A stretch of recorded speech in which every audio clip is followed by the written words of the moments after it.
welcome to another episode of Pivot and Prosper. I'm your host, Joe Nahay with LFG Business Group. This is a podcast where we speak with entrepreneurs, business owners, and C-suite executives in the marketing industry to hear about their stories of growth with relentless perseverance. Today, I have the great joy of introducing Christine Cross from Lawrence, Kansas. She's the founder and CEO of Elevate Biz. She brings an entrepreneurial mindset with extensive experience in the marketing space to assist others to make their visions become a reality. Thank you so much for joining me here today. For having me. Awesome. Well, before I kind of pressed the record button, we had a great conversation. We probably could have kept going without pressing record for an hour or so, right? Yeah. It's about the industry, where it's going, people in the marketplace, fractional roles, all of the above. So let's kind of start back to the beginning and kind of tell everyone who's listening, watching right now about this journey with you. Tell me about your current role and what problem your business solves, and ultimately what you've created as the solution. Sure. So I created and really got on the train of this fractional C-suite opportunity. And the reason that I have chosen to go this route versus say particularly going back into an organization as a full-time employee is one, I can help more individuals and more companies in a variety of areas, which is appealing to me, but also most of them don't need someone full-time. At my level, they need somebody 10 hours a month, 20 hours a month. Some projects require 40 hours a month, but it's not 40 hours a week. And so if they were paying me directly, they would have to pay me probably in excess of $250,000 a year plus bonuses, etc., in order to tap into the almost 40 years worth of knowledge that I bring to the marketplace. And also my entrepreneurial experience of owning, my own companies before. So this isn't my first company that I've owned. I've also invested in companies. So this is why I'm doing this. And I want to be able to help businesses scale and then do it effectively and be able to do it with someone at my caliber, which really would not be obtainable for about 60% of the people out there. So that's why I have established the business that I have and working as a fractional CMO. Sometimes I think I might be just the chief growth marketing officer versus the true chief marketing officer. Growth and revenue are really tied to all of that. So yeah. That's how I'm doing it. I do have a unique business model as far as my revenue, how I do it, how I'm getting paid, and it's really based on performance. So they'd have to do a little bit with me on a retainer, but most of it is driven based on the performance and the acceleration of the business, which in a sense, that to me, as a business owner on the other side, I look at that as a win-win for both groups. Absolutely. Can't go wrong there. So what size businesses do you like to work with? What phase are they in? The startup, Series B, ABC, enterprise, midsize, defining midsize, right? Yeah, right. Mid-size is be 100,000 and above, right? That's probably to me about 100 to 500,000, and revenue would be a mid-size.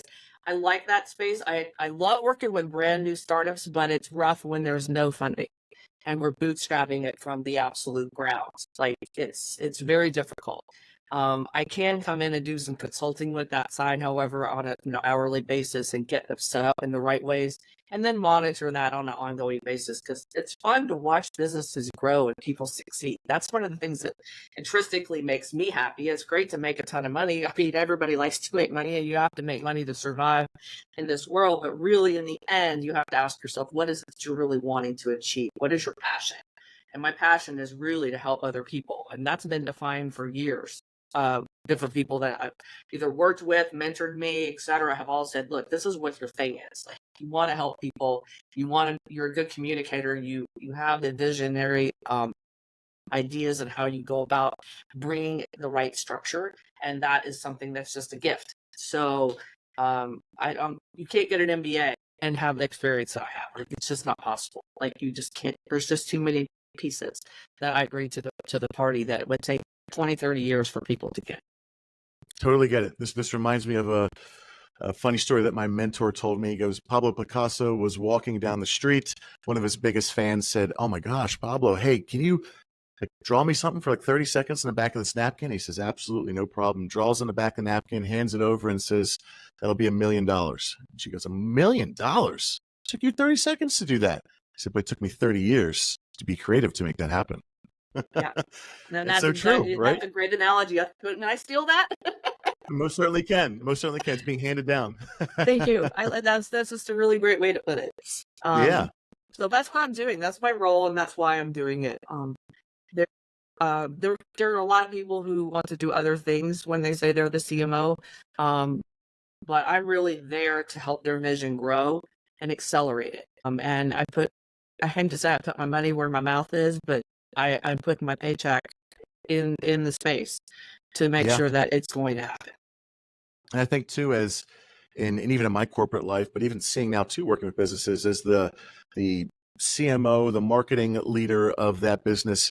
I mean, it's you're tying in the product development engineering with the finance and accounting with the sales, and like marketers, they're not introverts and maybe not all extroverts. It's like you're smashed in between. You're in the sandwich, right? And you're seeing everything together, right? So I think people who have or in the marketing field or understand marketing well make out to be great founders and CEOs of businesses because they're very well rounded and understand That each level of communication needs to happen. ding ding ding. That's it. That's the key. You have to be well rounded, because if you're really good at tech, but you have no people skills or emotional intelligence, if you are really good at emotional intelligence, but you have no idea what the platform or tech or the product is going to do for somebody, then or you have no financial understanding, because that's usually where I start ripping off band-aids with people.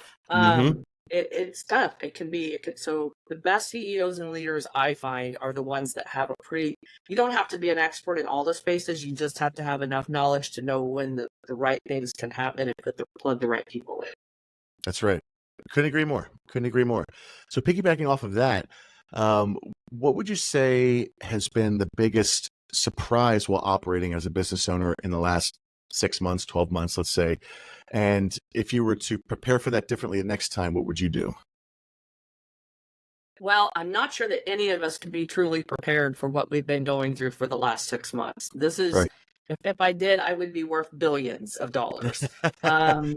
There's been such a shift in the economy in a way that we can't even predict day to day what it will be. The amount of communication, and I'm not going to get political on this at all, but there's just so much. There's so much flying around that it's really cutting through all of that and finding the truth, finding the due north.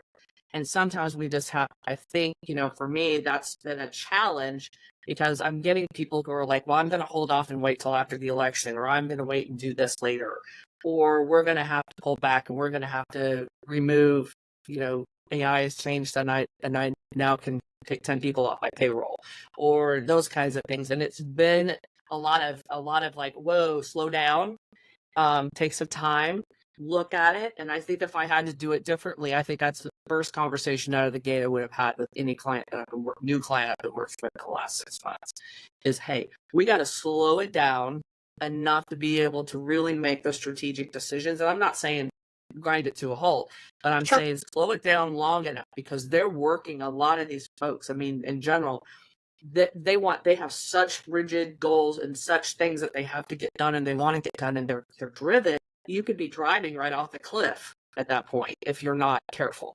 And living through some recession times in the past myself with businesses, if you don't have a contingency plan in place, it's going to be a challenge. Yeah.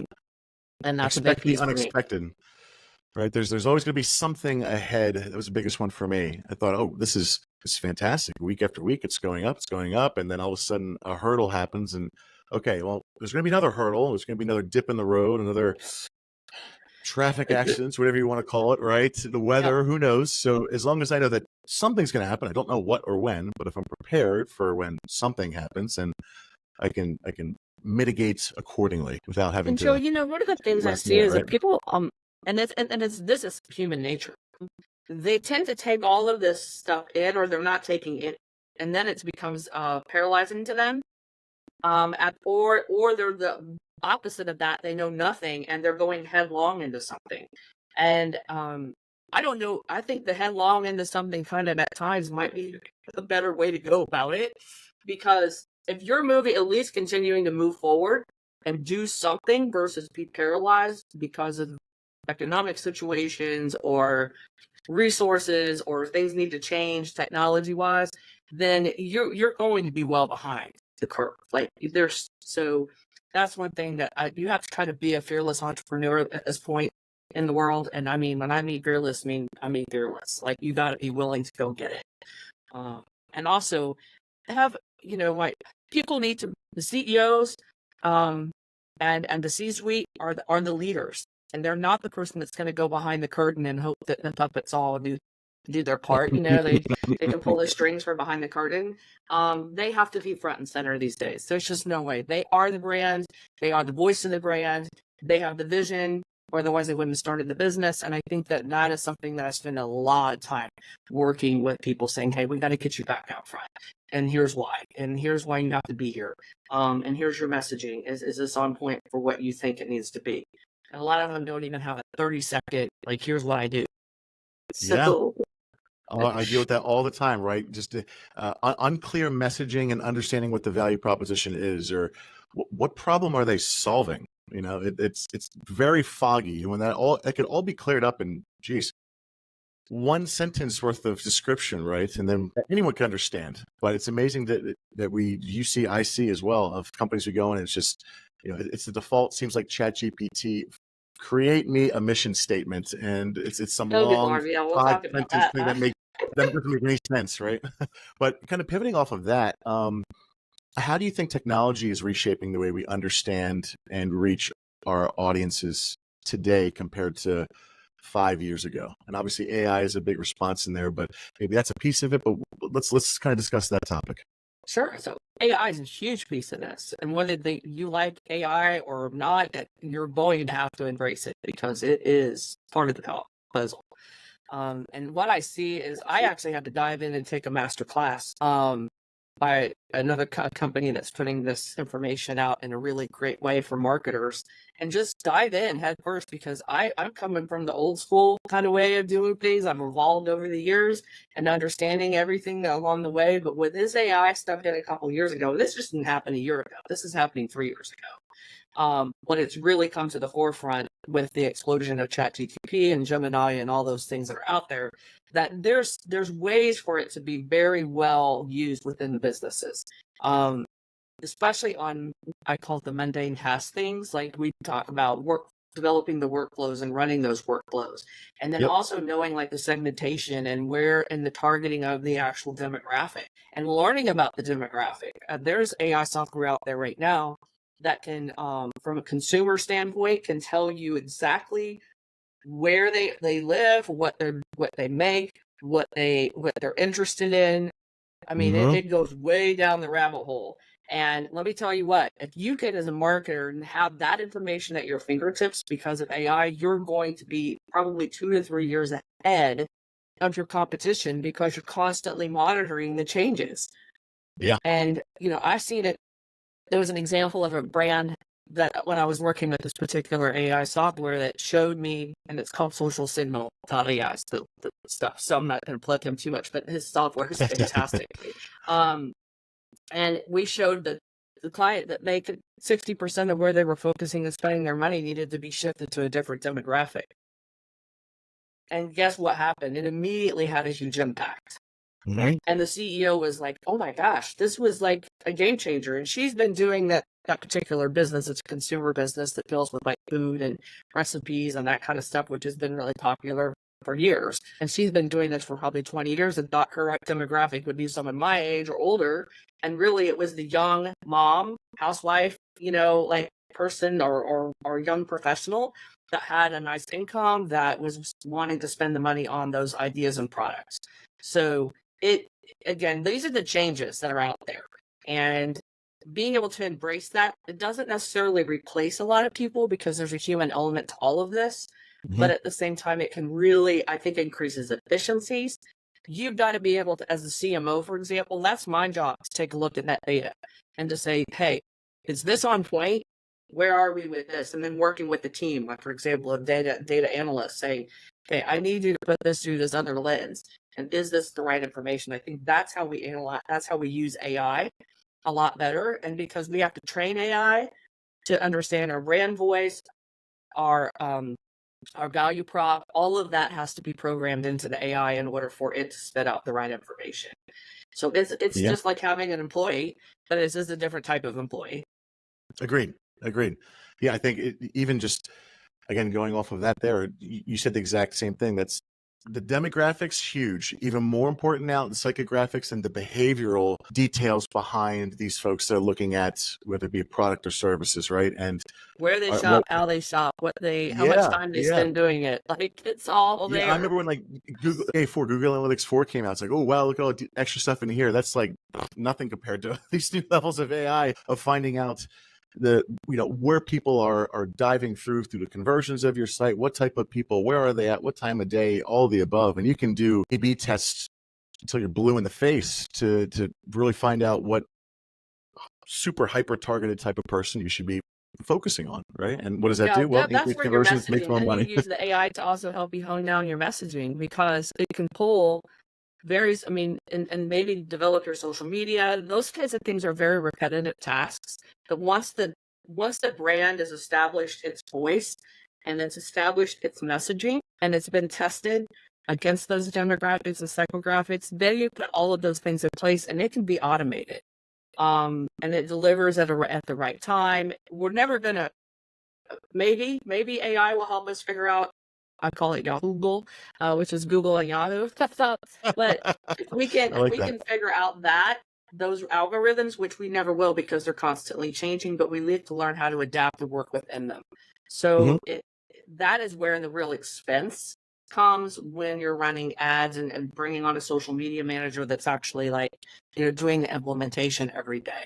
There's ways to automate that. At least they could be part of that, but they then spend more time analyzing the data coming back um, through an AI system and not through exactly like Meta, for example, looking at all their data. I don't trust that data 100%. I use it as part of my decision making, but it's not 100% away. Um, Yes.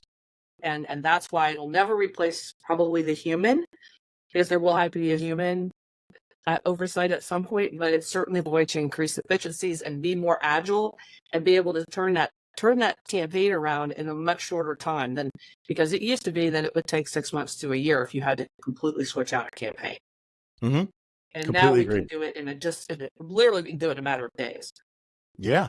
I like to look at it as all these AI tools are just that. They are additional tools that are in my toolbox, but they don't, and they may replace a few, but they don't replace them all. And I still have Yeah. to pick up the tool and turn the wrench, right? Still have to Yeah. do that. But it cuts down time and, but the People are, creativity what? aspect, And Joe, here's the deal. Here's what I see with it is there's a side of this industry that is honestly these genius tech people are finding ways to use AI to develop those tools. And it does not take long at all. When I was learning in that master class, that was part of what I learned. Now, do I want to go do that every day? No, it's not my gig. But I want to be able to be smart enough to be able to say, here's what I'd like it to do. Can you design me something that can do that? yeah, And that's agreed. where the SaaS industry is headed. Like, and how much money can be made there? I think it's going to be a very, very competitive industry. Yeah, and to see where it's going to go, I mean, it's only going to be more advanced the more it learns and picks off of the human element and what Yeah, our creative mindset goes. So right. And we'll see, right? don't It's a write every challenge for single all of us. email out of ChatGPT, please. Like, please. Yes. All my cold There emails, are compliance I manually write. that goes down the compliance hole. Like, there's a whole lot Right. there. But you can use it for frameworks. You can use it for Mhm. like testing your theories, like that kind of thing sometimes, and just give you a little bit of feedback that you might very well find is pretty useful to have. That's what I love about it too, where I could be, hey, come up with an idea about this, and this that's going to be creative. All right, well, with a bunch of AI tools where I plug in a big about me page or just data about the company, ask a bunch of questions, and it just gives me what's it called? Different angles of how to look at something. And what does that do? That sparks something, which is the idea. So Within yourself, it's not right? the idea; it sparks something that is the idea, which Right. is And then helpful. you go, oh my gosh, they never thought about phrasing it that way.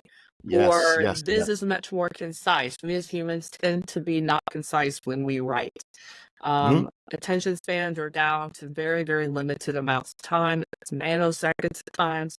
And if you don't come out with the right word right away, that one word, it's done. They've moved on. They, you know, Yes, the scrolling attention thing. span is getting less and less now. Yeah. Agreed.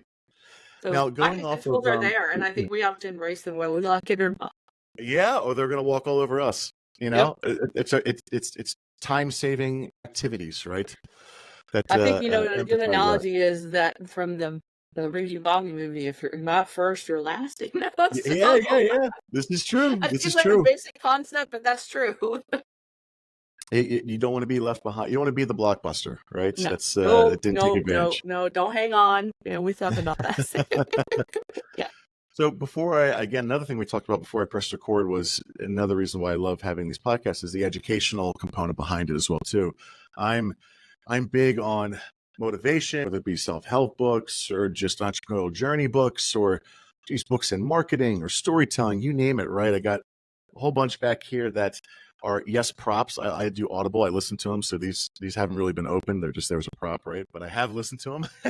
So Yeah. from that, are there any specific books or other resources that have inspired your entrepreneurial growth? And if so, what are they? Oh, I'm a big book person, so I could probably name 20 that really influenced me, but there are a couple that really stand out in this situation.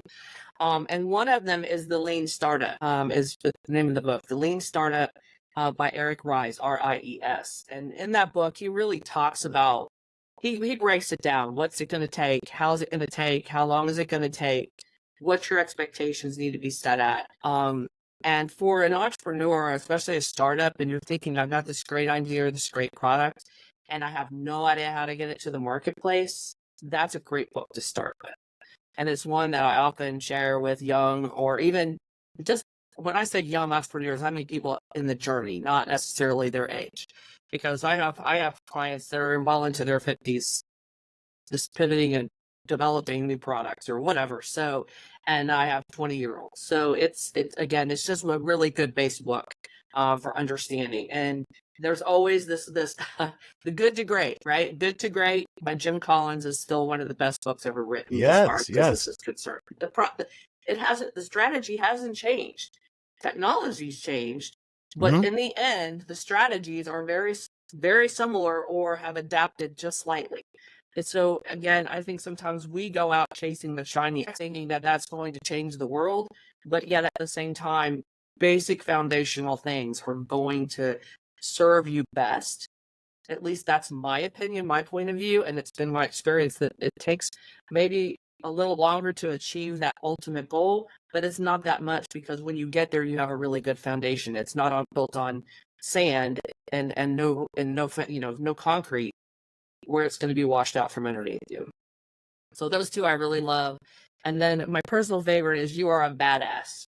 And that's a personal book to me and for women in general. It's kind of just talking about this person's journey about how they overcame self-doubt, how they overcame bad relationships with their parents, their spouses, their friends, whatever it is that was going on in this thing up here called our brain that really likes to turn around and kick our rear end on a pretty regular basis. So this book was really it's one of my go-tos when I have when I'm really needing to just kind of center myself back into who I am as a person. So those are some of my faves. I love it. I love it. And the key thing you said there too that keeps sticking with me, and I fell into it as well, shiny object syndrome, right? As a marketer, it's funny. We know what we need to do, but I'm my own worst client in many ways, right? And understanding the agencies or businesses I wanted to grow. And I'd come in and go, oh, maybe I need to pivot and do this here. And then I go and do that. Maybe I need to go and do this here. And then what really honed me in was, Joe, just stick with this key piece right here. You know you're good at it. Continue to drive at it. Time, right? You're not going to be you're not going to be on Forbes magazine tomorrow. I mean, they got to print the magazine first, right? Sometimes you're lucky. Sometimes you're lucky is better than good, but that's like hitting the lottery. So don't expect it to happen. That's just an expectation. Exactly. But to hone in, as you said there, to move away from the shiny object syndrome, but also another thing my mentor taught me too was what is that new shiny object syndrome? Is it solving a problem that currently exists? Is it a mousetrap that's no one really needs right now? Is it a mousetrap that's there's duplicate, a million of them already out there? Or are you just tinkering with something that's your own joy that you want to just play around with? And that's a hobby, if you will? Is it really solving a problem in the marketplace that is unaddressed and you do it in a unique manner? And if no, well, need to pivot. Joe, and do you find when you have those conversations, and I'm finding when I have these conversations with clients, and especially when we're interviewing for working together as a partnership, that oftentimes they're really invested in their idea. Like they're Oh, yeah. super invested in the idea, but they never really put it through those lenses of what you just spoke of. And it can be, it can be a very emotional and a Mhm. very hard hit to their ego when this is what their dream is. And I don't ever want to be the dream killer, but at the same time, I'm going to be the reality bringer of, have you done your research? Do you even know how many products are like this? What are they priced at? What is the demand? What will be the future demand? Those things that's what a CMO brings to the party. We're not out here. I mean, I could oversee building a website, but I'm not going to be the person to do the implementation of every code, but I Yeah. can, and I think that's when people kind of think, oh, I'm going to hire a CMO and they're just going to come in and run my digital marketing. Well, that's not exactly what our That's role is. right. Our role is far more strategic than that. Mhm. It encompasses a lot of different things, and it requires a whole different skill set than someone who's really good at just digital marketing. And there are people who are just great at it. I let them do that. Those are people I hire to do that. But that's kind of a challenge that we have out here is the business owners are like, I have had this dream since I was 10 and I wanted to Mhm. do it. And now I've got the money, or my dad passed away and left me some trust or whatever. So I'm going to spend this money. And I'm like, well, is there really a value in what you bring? And is there an audience for it? Even in some cases, is there even an audience for what they want? So Yeah. it's I it's not necessarily agree. the thing I love the most in my position, but it's requirement. It is an absolute requirement. I think, yeah, to answer that first part of your question, that's every client I work with, or even just prospects, leads that I have discussions with up front, the same questions are always asked. It's what problem is this solving? What makes you different than everyone else? If there's 10 people that have this product, why would someone choose you? Tell me about the background of why you got started. Tell me around how it looks to grow. All the same type of questions, and there's probably 30 of them I ask. And Right. what I get joy out of is when people go, why didn't I think about? Well, okay, that makes sense. If you keep asking them in that manner of you're not telling them what to do, but almost giving them the questions and they figure it out on their own, like, oh They yeah. know inside themselves what the answers are. This is Hmm. what I think is the most unique thing out here in the world, period. I don't care whether you're running a business, you're just a teacher, you're doing all these, whatever wonderful thing that you're passionate about. You know inside of you how it works and how it can connect to others. But sometimes we get caught up in the noise Oh of yeah. other stuff, and we can't ever shut that off long enough to pull it from within ourselves to take our intuition and our knowing and work within that space.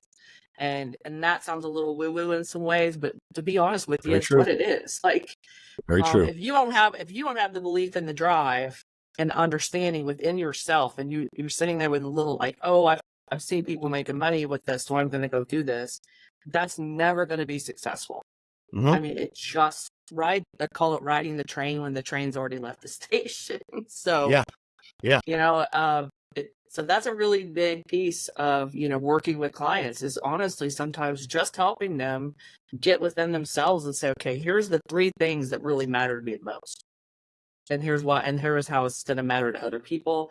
And guess what? People do business, and this is something I was just reading about in the book called The End of Marketing over this weekend by a guy named Carlos Gill. And Okay. he talked about this very thing. Like he wrote this book in 2018, and guess what? And nothing's changed. Except that we have more tools to do the customer experience than we've ever had before. Hmm. But in the end, if people do business with they know, like, and trust, period. That's Period. right. That's right. And that won't ever change, right? Doesn't matter No, what but level how we're you going go into. about getting yourself out there to do that is changing. So, Yeah. um, but I mean, I really like that. And I like the fact that performance marketing is a huge piece because you can't just do one thing. You have to do multiple things at the same time and testing all of those to make sure that you actually can stay ahead of where the market's going and actually meet those people where they live. So, and sometimes I think we're overcomplicating things tremendously at the moment. And I think that's where I've been pulling back a lot and kind of uncomplicating some things. And that's that shiny object syndrome I talked about a lot. But doing that so that we can actually take a look at, is this really real? Is this really something that people want? And then if it is, how do we message it? How do we get the content out there? And again, usually we're just meeting to appeal to people and their pain points, or whatever you want to call them, their needs and wants, because people will spend money on what they want. I don't care how broke they are, they will go find the money to spend it for what they want. That's right. You know, That's right. So it's again, these are the same ways we've marketed for years. It's just hyper speed right now with different technology. That's all it really makes any difference. Yeah.